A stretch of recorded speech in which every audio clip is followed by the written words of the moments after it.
اچھا یہ بتائیں کہ ہمارے فیلڈ مارشل کی ملاقات ہوتی ہے کچھ دیر پہلے سعودی وزیر دفاع سے، اور وہاں پہ جو ہمارا ایک مشترکہ دفاع کا ایک معاہدہ ہے اس پہ بات چیت ہوتی ہے، اور جو امپلیکیشنز ہیں ساری سچویشن کے بعد جو چیزیں پیدا ہوئیں ان کا جائزہ لیا جاتا ہے۔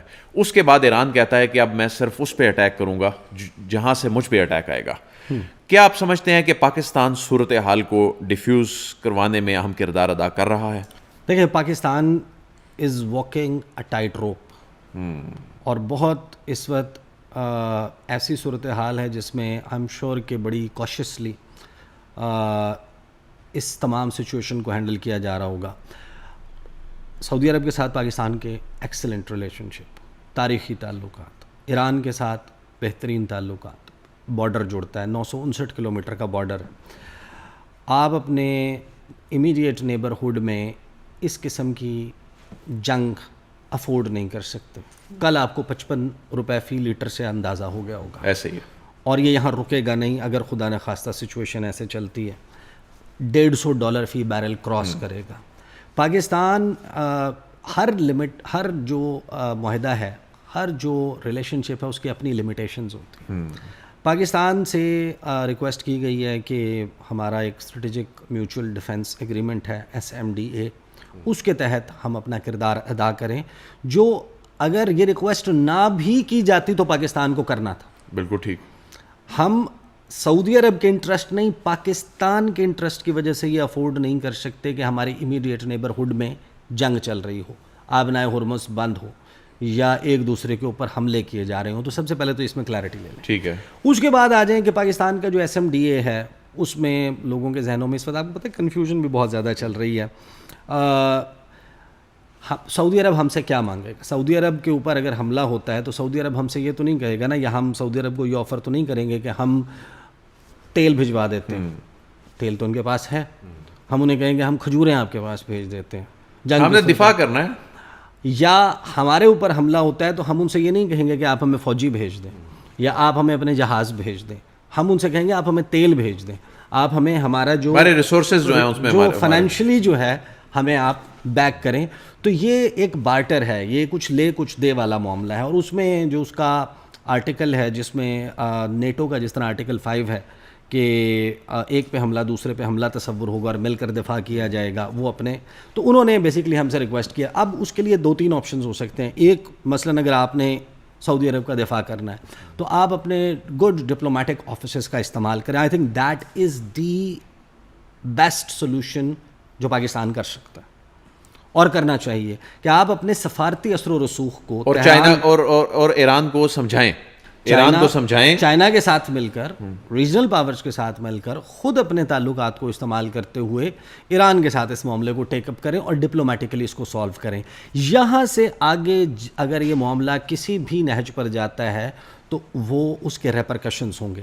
دیکھیں، اچھا یہ بتائیے کہ وہ وہاں تو 30 آرمیز بن چکی ہیں، ایران میں 30 آرمیز بن چکی ہیں، وہاں پر اس وقت قیادت بظاہر منظر عام پر نہیں ہے، دیکھا جائے تو اس طرح سے ایگزسٹ ہی نہیں کرتی جو سیٹ اپ اب سے کوئی 1.5-2 ہفتے پہلے تھا۔ تو پاکستان پھر کس سے بات کر رہا ہے؟ یا دنیا کے دیگر ممالک نے اگر بات کرنی ہے تو وہ ایران میں کس سے بات کریں گے؟ دیکھیں، ابھی تو ظاہر ہے کہ جو 3 رکنی ان کی کاؤنسل ہے، جس وقت تک مجلس خبرگان نئے سپریم لیڈر کا انتخاب نہیں کرتی، اس وقت تک مسعود پزشکیان تو موجود ہیں، حکومت تو موجود ہے، حکومت میں صدر موجود ہیں مسعود پزشکیان، ان کے فارن منسٹر موجود ہیں سید عباس عراقچی، علی لاریجانی ہیں، باقی لوگ ہیں، یہ سارے کے سارے۔ ایران میں سسٹم بزنس ایز یوزول چل رہا ہے۔ آپ کو پتہ ہے کہ جو پینک آن اسٹریٹس کل آپ کو پاکستان میں نظر آیا، ایران میں ابھی تک ایسا پینک نہیں ہوا، کسی نے رپورٹ نہیں کیا۔ جو پاکستان نے کرنا ہے، پاکستان نے ان لوگوں کے ساتھ اس معاملے کو ٹیک اپ کرنا ہے، بٹ ادروائز ایران نے یہ جو کلیئرٹی دی ہے کہ ہم صرف جہاں سے اٹیک اوریجنیٹ کرے گا، اور وہی ہمارا پاکستان کا پریٹیکسٹ ہے یا لاجک ہے behind attacking Bagram air base, behind attacking Paktia اور دیگر پروونسز، جہاں سے ہم پہ اٹیک ہوگا، جہاں سے پاکستان کے خلاف ایک ٹیرر لانچ پیڈ کے طور پر افغانستان کو استعمال کیا جا رہا ہے۔ اچھا عیسیٰ نقوی صاحب یہ بتائیں کہ اب صدر ٹرمپ جو ہیں جس طرح کے بیانات دے رہے ہیں، وہ جنگ سے شاید نکلنے کی حکمت عملی جو ہے وہ بنا رہے ہیں. آگے ان کے لیے بھی بڑے مشکل حالات ہیں, ان کا مواخذے کے حوالے سے باتیں چل پڑی ہیں, مڈ ٹرم الیکشن آ رہا ہے, صورتحال ان کی بڑی نازک ہے. تو آپ کیا سمجھتے ہیں کہ امریکہ اب اس جنگ سے نکلنے میں کامیاب ہو جائے گا؟ ایران کی اسٹریٹجی بظاہر اس کو آگے لے کے چلنے کی لگتی ہے. آپ اس سارے معاملے کی اینڈنگ کہاں دیکھ رہے ہیں؟ دیکھیں, ایران جو ہے اس کے لیے یہ بقا کی جنگ ہے. جو سروائیول کی جنگ ہوتی ہے وہ ڈفرینٹلی لڑی جاتی ہے, اور جو توسیع پسندانہ عزائم کی جنگ ہے وہ ڈفرینٹلی لڑی جاتی ہے. امریکہ اپنے ایکسپینشنسٹ ایجنڈا کے ساتھ, آپ اندازہ لگائیں نا, اس دنیا میں امریکہ کے اڈوں کی مختلف ممالک میں اس کی بیسز کی, اس کی فیسلٹیز کی تعداد 750 امریکہ سے باہر. 750 فیسلٹیز اینڈ بیسز امریکہ کی تقریباً ہیں, مور اور لیس, جو نون ہیں پوری دنیا میں. وہ کیوں ہے؟ ایران کی تو نہیں ہے اس نا. کی توسیع پسندانہ اس کے پوری دنیا کو کنٹرول کرنا ہے, پوری دنیا کو اپنے تابع رکھنا ہے. اس کے لیے 15 بیسز اس کی جاپان میں ہے, دنیا کے مختلف ممالک میں ہے. اب وہ جو اپنی اسٹریٹجی, اس کی جو ایگزٹ اسٹریٹجی ہے, اس کے حوالے سے سب سے بڑا کوشچن یہ ہے, and it is agreed upon debate right now, اس وقت کینبرا سے بیجنگ تک, وینکوور سے تہران تک, تہران سے ریاض تک ایک ہی ڈیبیٹ ہے جو سب سے زیادہ ریزونیٹ کر. وہ یہ ہے کہ اس جنگ کے نتیجے میں ورلڈ آرڈر تبدیل ہوگا. یہ دنیا جس طریقے سے چل رہی ہے ایسے نہیں چلے گی. کسی نے سوچا تھا پیدرو سانچیز کھڑا ہوگا, ایمینول میکرون کھڑا ہوگا, کائر سٹارمر کھڑا ہوگا, میکارنی کھڑا ہوگا, اور یہ کہیں گے ڈونلڈ ٹرمپ کو نو. نہیں سوچا تھا. یہ فرسٹ ٹائم ہو رہا ہے بڑائی صاحب, یہ فرسٹ ٹائم ہو رہا ہے کہ امریکہ کے وہ اتحادی جو سانس امریکہ کی مرضی سے لیتے ہیں, وہ ڈونلڈ ٹرمپ سے کہہ رہے ہیں کہ اس کا انٹرنیشنل لاء میں کہاں گنجائش ہے اس حملے کی. تو ہم یہ کہہ سکتے ہیں کہ اب ورلڈ آرڈر چینج ہو چکا ہے.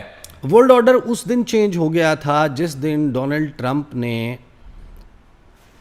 گرین لینڈ کو ہتھیانے کی بات کی, جس دن ڈونلڈ ٹرمپ نے وینزویلا کے صدر نکولس میڈورو کو رات کے وقت اس کی بیوی کے ساتھ اغوا کر کے وہاں پر ڈیلسی روڈریگز کے ساتھ کام اپنا گورنمنٹ ٹو گورنمنٹ کانٹیکٹس چلائے. اس دن ورلڈ آرڈر فارغ ہو گیا تھا جس دن بورڈ آف پیس کو یو این کی پیرالل باڈی کے طور پر پچ کیا گیا. اور آپ اندازہ لگائیں کہ امریکہ with all its might, with all its influence, 60 ممالک کو دعوت نامہ بھیجتا ہے